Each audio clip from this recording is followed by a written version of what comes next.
guys, magluto tayo ngayon ng pork soap bone. Ayan.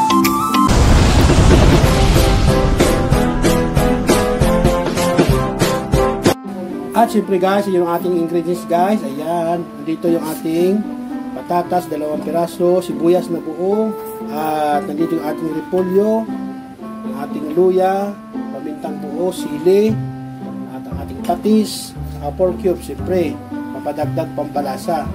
At natural, meron tayong asin. Ayan guys, yan ang bubuo sa aking luto ngayon na pork soap bones. So, babalikan natin para i-check natin yung ating buto-buto. Na yan, ilaw pa, medyo pula-pula pa yung karne, no? Kailangan pa na ito ng ilaga ng matagal-tagal pa.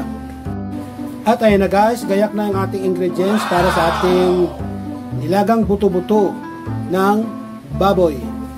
Ayan, yung ating sibuyas na puti, yung ating pamintang buo, yung ating patatas, at sa ating pork cubes, at ang ating repolyo, siling haba na pangsigang, at andyan yung ating patis. Ayan, palagay sa pouch.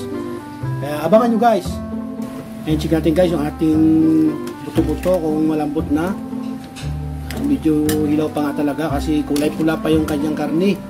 Ayan, pero pwede natin ilagay yung ating sibuyas at pamintang buo. Lagay na natin. Lumaya natin timplahan. Mahina lang guys yung apoy para lumambot yung ating buto-buto ng baboy guys. Alalay ng apoy para hindi sa kumunat.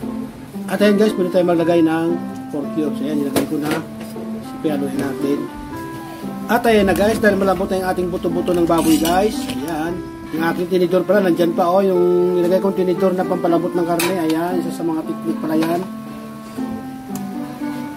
Ipisin mo natin ito yung ating, tanggalin mo natin itong ating pula ng karne. Lagay ko na guys yung ating patatas. Ayan.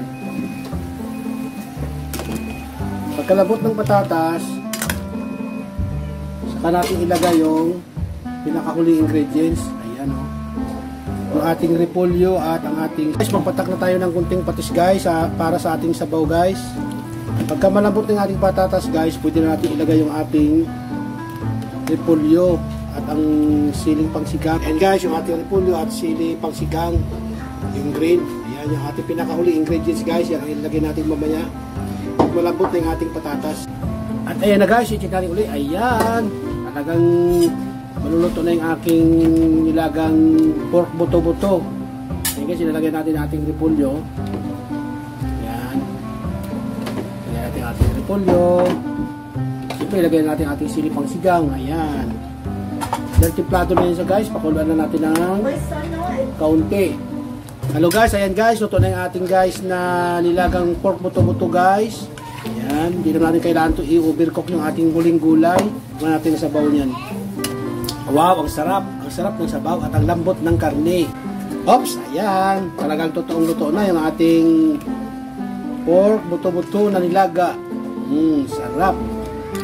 Ang lambot-lambot na ng karne. Ayan, luto na guys. Talagang ready na tayo sa ating hapunan. Ayan.